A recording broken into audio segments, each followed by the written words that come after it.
Hey everybody, how we doing? This is Chris Matan with the Real Estate Machine Show and the Modern Success Formula. Thank you so much for joining me this morning.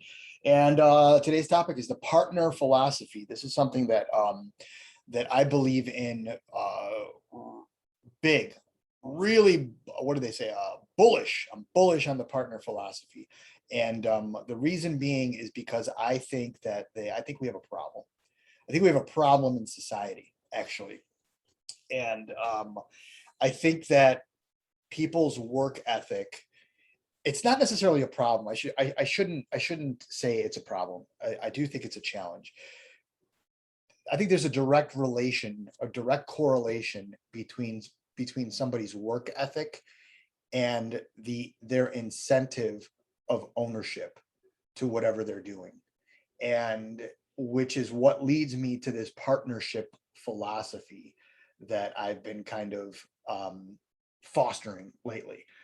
I try to hire people, right? You try to hire people to a business or to our shop, for example, or you want to bring on somebody on your team, and especially when you're dealing with a higher level person, maybe a higher educated, a higher skilled, maybe somebody with more experience, somebody that has some ambitions and goals and wants to grow and wants to do all that. Um, Working together with that person as a partner, as opposed to kind of a boss employee or employer employee, brings out a whole new dynamic and a whole new sense of inspiration for that person. It kind of gives them a little skin in the game. You want your people to have some sort of skin in the game, because if they don't, they're not going to give a shit. And that's what I believe. And I don't want to put everybody in the same bucket, but it's a fact. It is what it is. If you don't have anything to lose, or if you don't, what I like to say, if you don't have any skin in the game, you're not going to give, you chances are you're just not going to give that extra effort. You know, if you do have some ownership mentality, some skin in the game, you're going to look at your position in the organization differently. You're going to look at your position as a true contributor. Now, the partnership philosophy is in fact a philosophy. It's not necessarily monetarily driven. It's more culture driven than driven. Everybody wants to make as much money as they can, but money isn't always everything, and it's not always the major motivator for people. Sometimes it's culture, and it's a feeling of belonging, and it's a feeling of collaboration, it's a feeling of being part of something.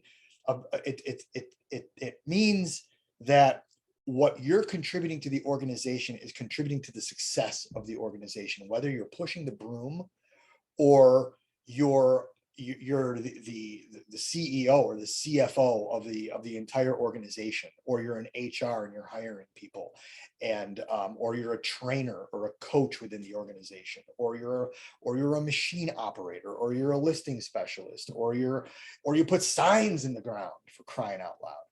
Any of that, if the mentality is that your specific job and your task and your world within that organization is so critical to moving the needle of the organization forward, you're going to feel proud of that. You're going to feel a part of that growth and a part of that culture, and to a degree indispensable, right? Even if you're digging the hole in the ground to put the sign in, that's a part of the process. And if you take that process, if you take that task and you take that job seriously and say, listen, if it wasn't for me, there'd be no sign in the ground, and there'd be nobody able to look to see that this house is for sale, and then nobody's going to call on it, and so forth. You're that little cog that starts. You're the little thing that starts that whole process moving forward. So as a leader, right, that's your partner down there. The guy that is digging the hole and putting the sign in the ground, man, that's your partner. It's your employee. You pay him for a job that he does. But if you make him feel like he's part of the business and part of the team and part of the organization and a partner within that organization, it's a totally different mindset shift, right? Now, if you can monetize that and create some sort of incentives and bonuses so that what the work that they put into and the extra effort that they put into, they get rewarded not only by the feeling of being part of the group and a partner within the organization, but can actually kind of capitalize on it financially. Now you're really doing something. But it's a fine line because not everybody thinks this way, whether you're the leader or whether you're the employee. A lot of people, they don't expect this. This isn't a thing. We're conditioned. We've been conditioned from school from 100 years ago to be employees, to work for the man, right? But that keeps people down.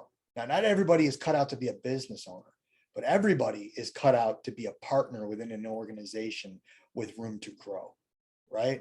And if we can all create cultures in our businesses that foster that and bring in a little bit of that element, I think that you're going to see just a happier environment and a happier place to live in or work.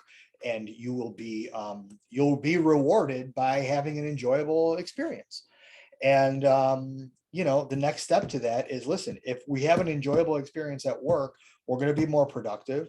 We're going to do a better job, and that's going to lead to more opportunity and more money and more benefits. And the circle kind of keeps going. So you got to take care of your people, but not everybody is created equal, and you still have to go through the process to find who has that partner mentality and who's willing to embrace that philosophy.